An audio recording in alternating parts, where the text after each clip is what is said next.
Hello dear students, मैं रामबाबू वर्मा संत कृपाल school की विज्ञान क्लासेज में आपका हार्दिक अभिनंदन करता हूं। से कोरोना जैसी महामारी के अंतर्गत हमारे विद्यालय प्रशासन के माध्यम से ऑनलाइन क्लासेज शुरू की गई हैं, जिससे कि विद्यार्थियों को इस महामारी के अंतर्गत किसी भी प्रकार का कोई लॉस ना हो।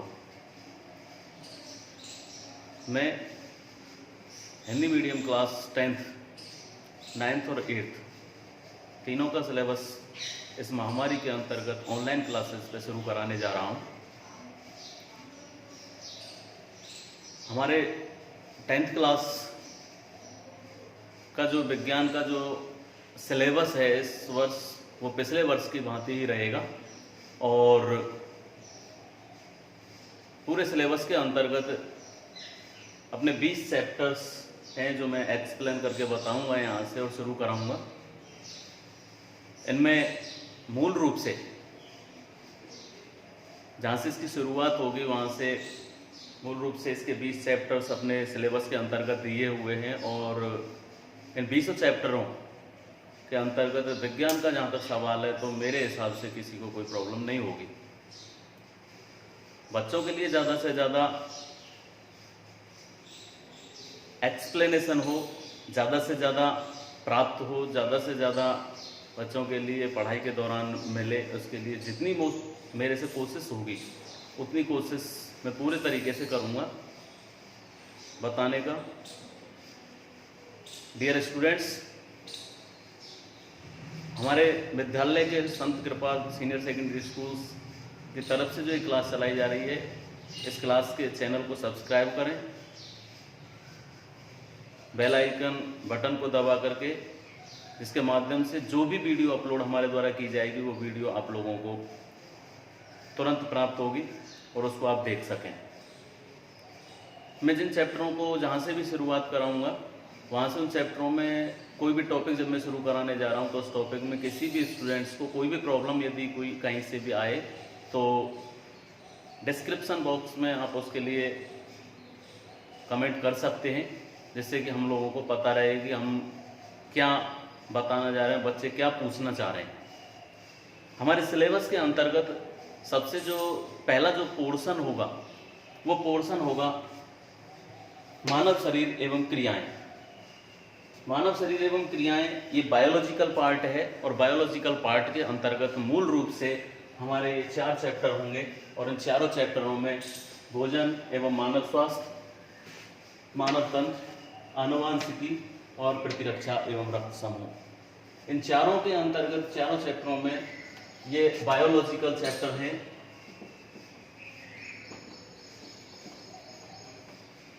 जिनमें पहला जो फर्स्ट पोर्शन है ये 4 अंक का है।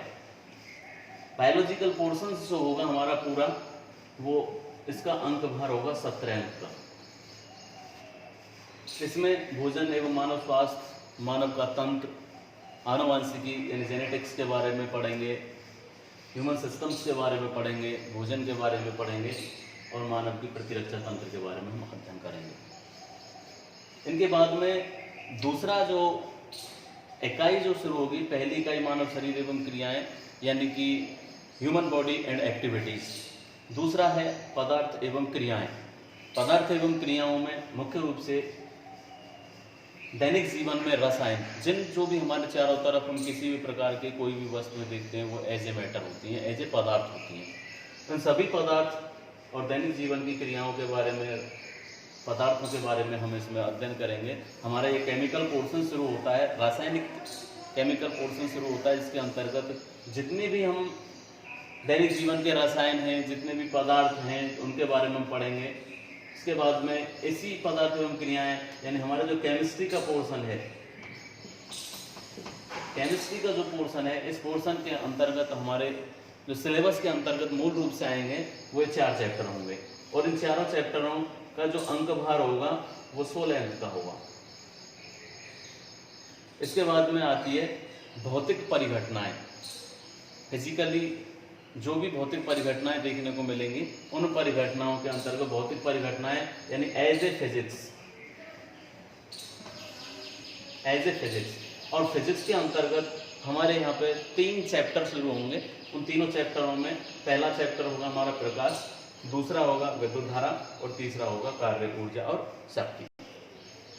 इनके बाद में चौथा जो पोर्शन शुरू होगा वो होगा प्राकृतिक संसाधन यानी कि नेचुरल रिसोर्सेज। प्राकृतिक संसाधन की अगर हम बात करें तो इनमें प्रमुख प्राकृतिक संसाधनों के बारे में हम अध्ययन करेंगे।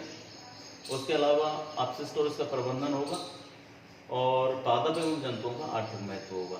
इधर से फिजिक्स का जो पोर्शन है वो 15 अंक का होगा और इसके अलावा प्राकृतिक संसाधन वाला जो पोर्शन है वो 12 अंक का होगा।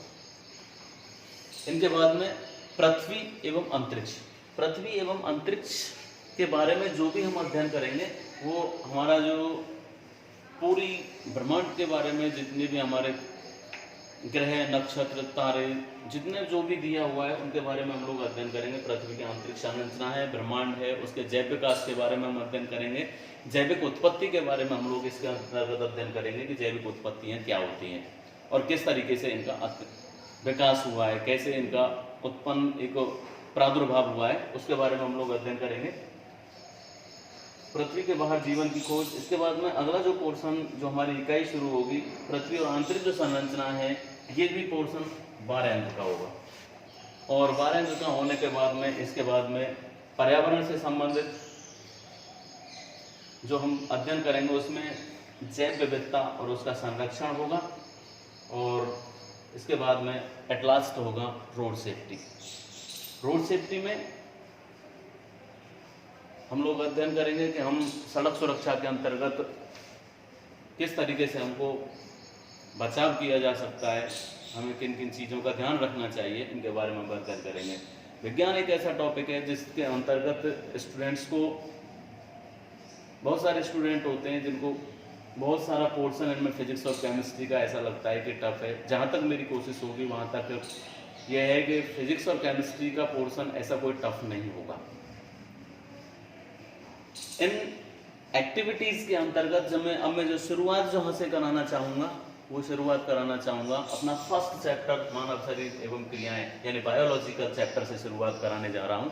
और बायोलॉजिकल चैप्टर के अंतर्गत फर्स्ट जो शुरुआत है वो होती है भोजन एवं मानव स्वास्थ्य से। भोजन एवं मानव स्वास्थ्य में हम जो भी शुरू करेंगे इनमें मुख्य रूप से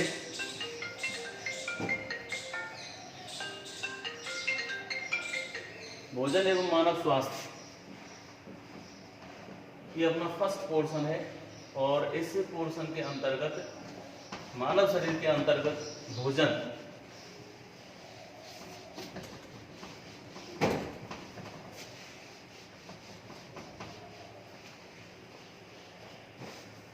एवं मानव स्वास्थ्य, भोजन के अंतर्गत मनुष्य के लिए पूर्ण पोषण की आवश्यकता होती है और पूर्ण पोषण के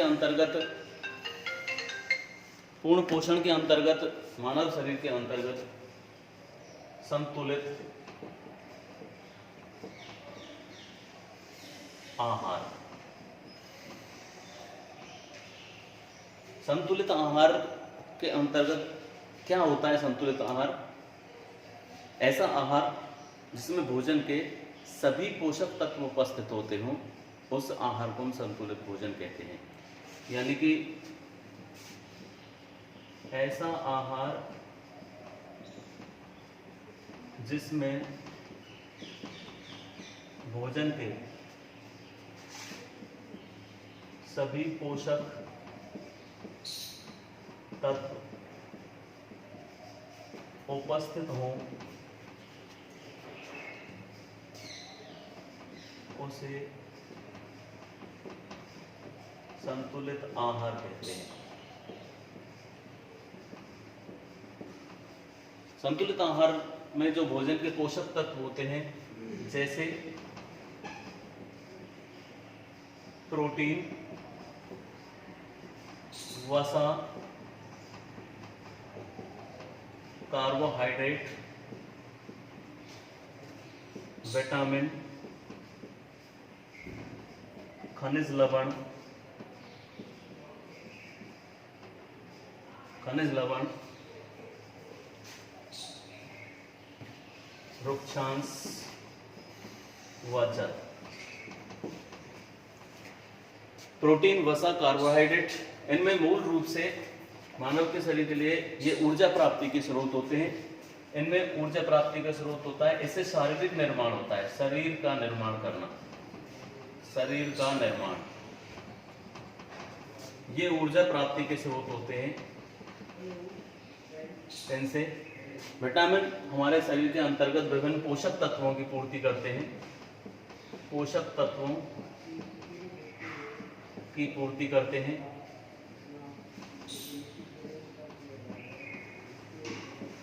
और रुक्षांश व जल ये हमारे भोजन के पाचन के अंतर्गत महत्वपूर्ण भूमिका निभाते हैं। ये संतुलित आहार होता है। उसके अलावा यदि आहार में किसी भी पोषक तत्व की कमी लंबे समय तक यदि हो जाती है तो ऐसा आहार असंतुलित आहार हो जाता है, अर्थात कुपोषण कहते हैं। ऐसी शिकायत को कुपोषण कहा जाता है। असंतुलित भोजन के अंतर्गत क्या होगा कि माना एग्जाम्पल के तौर पर कोई भी पोषक तत्व कम हो जाता है, यानी जैसे उदाहरण के तौर पे अपना प्रोटीन कम हो गया तो प्रोटीन कुपोषण, किसी भी पोषक तत्व की यदि हमारे आहार के अंतर्गत लंबे समय तक यदि कमी रहती है तो उस आहार को हम असंतुलित भोजन कहते हैं। असंतुलित भोजन। असंतुलित भोजन क्या होगा? ऐसा आहार जिसमें लंबे समय तक किसी भी पोषक तत्व की यदि कमी रहती है तो ऐसा आहार असंतुलित आहार के अंतर्गत आता है, उसको हम कुपोषण कहते हैं, मेल एडजस्टमेंट। कुपोषण में या तो प्रोटीन की कमी होगी या वसा की कमी होगी या कार्बोहाइड्रेट की कमी होगी, विटामिन, खनिज लवण, किसी की भी कमी हो सकती है। यदि हमारे आहार के अंतर्गत प्रोटीन की कमी है, डियर स्टूडेंट, यदि हमारे आहार के अंतर्गत प्रोटीन्स की कमी होती है तो ऐसा आहार प्रोटीन कुपोषण कहलाएगा। यदि आहार में प्रोटीन की कमी है तो प्रोटीन कुपोषण।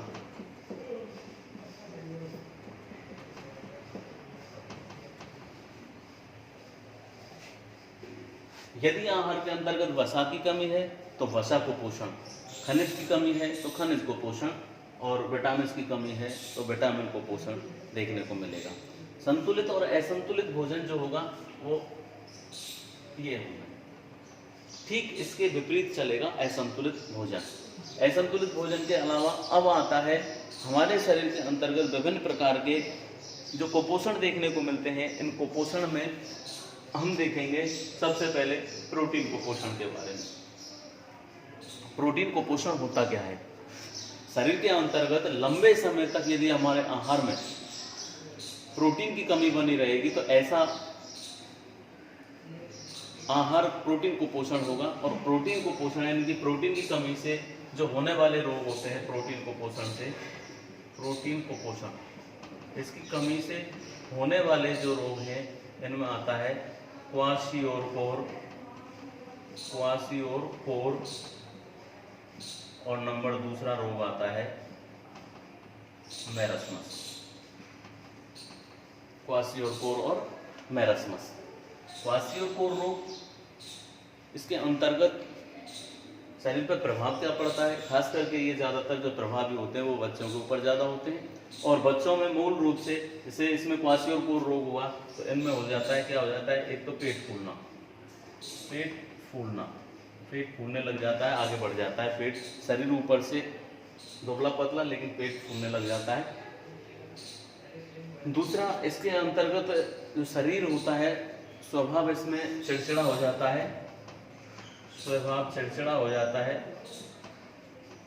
इनके अंतर्गत मेरस्मस रोग जो होता है इसमें शरीर सूख जाता है, शरीर सूख जाता है। आंखें कांतिहीन, यानी कि कांतिहीन का मतलब होता है आंखों की चमक हल्की हो जाती है शरीर सूखने के बाद में, तो ये देखने को मिलेगा यहाँ पे। इसी में अब तक जो चला है उसमें मूल रूप से संतुलित और असंतुलित भोजन, मैं फिर एक बार रिपीट करना चाहूँगा, संतुलित भोजन क्या होता है, असंतुलित भोजन क्या होता है। संतुलित भोजन ऐसा भोजन जिसमें हमारे सभी पोषक तत्व भोजन के उपस्थित होते हों, उस आहार को संतुलित आहार कहते हैं, संतुलित भोजन कहते हैं। संतुलित भोजन में पोषक तत्व जो होते हैं मुख्य रूप से उनमें प्रोटीन, वसा, कार्बोहाइड्रेट, प्रोटीन, वसा, कार्बोहाइड्रेट, विटामिन, खनिज लवण, रुक्षांश और जल। रुक्षांश जो होता है, रुक्षांश का मतलब होता है फाइबर, यानी कि आहारी रेशे भी कह सकते हैं हम इसको, आहारी रेशे, आहारी रेशे, और उसके अलावा जल। तो ये हमारे सभी भोजन के सभी आवश्यक पोषक तत्व होते हैं। ये शरीर के अंतर्गत हमारे विभिन्न प्रकार के एनर्जिक लेवल को पूर्ति करने का कार्य करते हैं। इनके बाद में जैसे ही असंतुलित भोजन की बात आती है, ठीक इसके विपरीत चले जाते हैं। ऐसा आहार जिसमें भोजन के लंबे समय तक यदि कोई पोषक तत्व की कमी है तो वह आहार हमारा असंतुलित भोजन के अंतर्गत आता है। और किसी भी पोषक तत्व की कमी से लंबे समय तक यदि कोई बीमारी देखने को मिल रही है तो हम क्या है, एक तरीके से कुपोषित हैं या कुपोषण के शिकार हैं। कुपोषण, मैल एडजस्टमेंट, कुपोषण की जो कंडीशंस देखने को मिलती हैं वो संतुलित आहार ना मिलने की कंडीशन में मिलती है। चाहे वो कोई भी पोषक तत्व है, प्रोटीन की कमी से अगर हो रहा है तो प्रोटीन कुपोषण हो रहा है, खनिज लवण की कमी से है तो खनिज लवण कुपोषण, खनिज कुपोषण हो जाएगा, वसा की कमी से है तो वसा कुपोषण हो जाएगा। ये सब देखने को मिलेंगे। इनके बाद में आता है अगला जो टॉपिक मैं जो शुरू कराने जा रहा हूँ, इसी के बाद में इसके ठीक आगे आता है खनिज लवण। विभिन्न प्रकार के जो खनिज लवण होते हैं ये मानव शरीर के अंतर्गत विभिन्न प्रकार की पूर्ति करते हैं। इनके अलावा विभिन्न प्रकार का इसमें मूल रूप से प्रोटीन, वसा, कार्बोहाइड्रेट के बाद में अगला जो टॉपिक शुरू होता है वो होता है विटामिन का। और विटामिन के अंतर्गत यदि हम लोग जाएंगे तो विटामिन मूल रूप से अपने जो सिलेबस के अंतर्गत हैं इनमें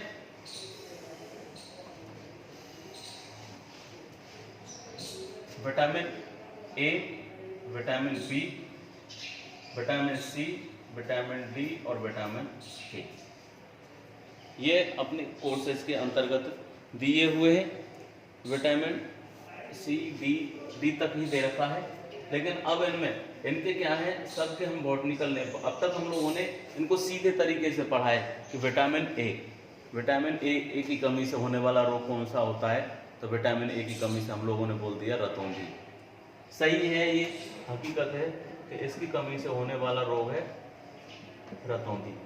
विटामिन बी की कमी से बेरी, विटामिन सी की कमी से स्कर्वी, डी की कमी से रिकेट्स और के की कमी से हेमरेज। ये सभी जो विटामिन हैं इन सब के हम अब 10th क्लास स्टैंडर्ड के अंतर्गत जब आ जाते हैं तो इनका हम सबका हम बॉटनिकल या वानस्पत जूलॉजिकल नाम हम लोगों को जानना बहुत ज़रूरी होता है। और जूलॉजिकल नाम के अंतर्गत इन विटामिन का मूल कार्य क्या होगा उनके बारे में हम लोग अध्ययन करेंगे। तो विटामिन ए विटामिन को जो हम बॉटनिकल रूप से जो जानते हैं इसको रेटिनॉल के नाम से जाना जाता है, रेटिनॉल, विटामिन ए।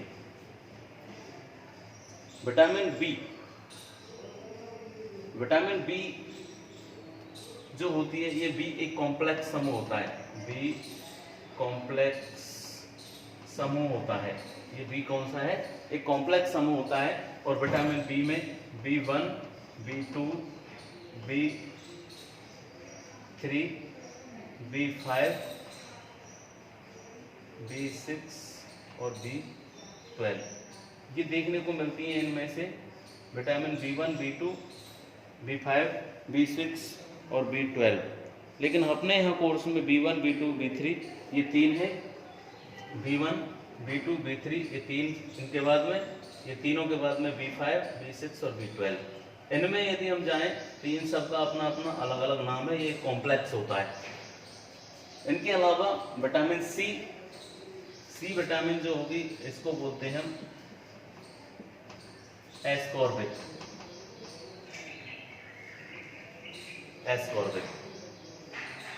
डी विटामिन डी का नाम होगा टोकोफेरॉल। और विटामिन के का यहाँ पे कोई ऐसा दिया वो नहीं है, तो विटामिन के बारे में हम यहाँ पे हमारे सिलेबस में नहीं है। वैसे इसको विटामिन के को फाइलोक्विनोन, विटामिन डी का फाइलोक्विनोन होता है और टोकोफेरॉल होता है के का। विटामिन डी फाइलोक्विनोन,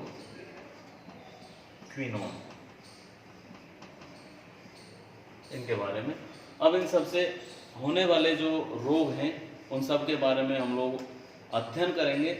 तो यहाँ से आगे मैं आप लोगों को बता दूं कि मूल रूप से इन सभी में सभी विटामिन का अपना अपना एक अलग अलग कार्य होता है। विटामिन ए रतौंधी, और इसका जो प्रभाव देखने को मिलेगा वो प्रभाव होता है रात्रि के समय हम लोगों को दिखाई ना देना, और दिखाई देता भी है तो ना के समान या बहुत कम मात्रा में देखने को मिलेगा।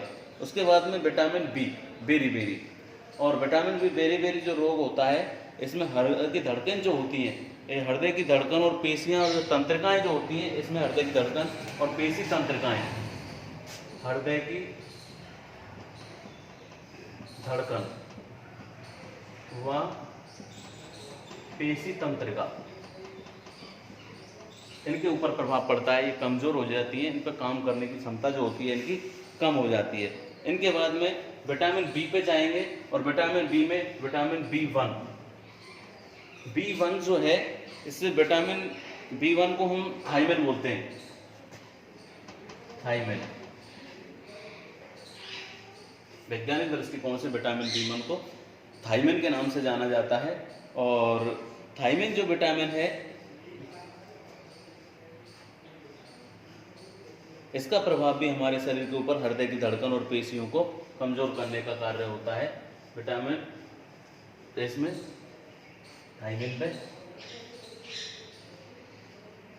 हृदय की धड़कन व पेशियां, इनको भी ये भी प्रभावित करती है। इसके बाद में आती है विटामिन बी2, और बी2 को बोलते हैं राइबोफ्लेविन।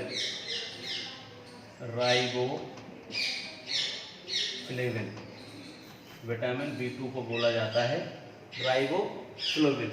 राइबोफ्लेविन जो विटामिन होती है, ये विटामिन जब हमारे शरीर के अंतर्गत कम हो जाती है तो हमारे शरीर के जो मुख वाले हिस्से होते हैं किनारे फटने लग जाते हैं। मुख के किनारों पर एक तरीके का प्रभाव इस तरीके से होता है कि मुख के किनारे फट जाते हैं और होठों की त्वचा का फटना शुरू हो जाता है। होठों की त्वचा, होठ फटना, ये सभी शुरू आप इसके अंतर्गत देखने को मिलेंगे। इनके बाद में तीसरा है इसमें विटामिन बी3। इसमें पेलाग्रा रोग होता है, विटामिन बी3। इससे जो होने वाला जो रोग होता है वो होता है पेलेग्रा। इसको बोलते हैं नियासिन।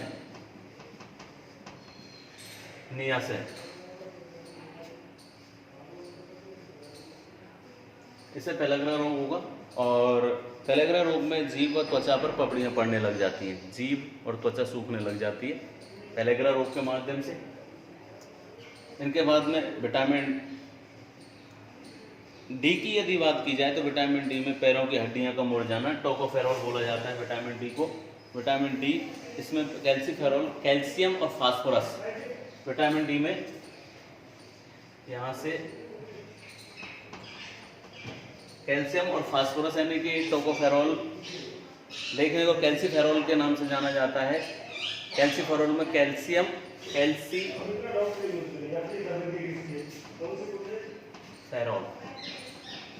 यानी कि दो शब्दों से मिलकर के बना है। कैल्शियम और फेरॉल शब्द का मतलब होता है फास्फोरस, यानी कि ये दोनों शरीर में इस विटामिन की कमी से क्या हो जाते हैं, कम हो जाते हैं विटामिन डी के माध्यम से। तो ये देखने को मिलेगा इसमें। ठीक है फ्रेंड्स, डियर स्टूडेंट्स, यहाँ से आगे आज फर्स्ट लेक्चर था, यहाँ से आगे मैं इसको कल कराऊंगा। धन्यवाद।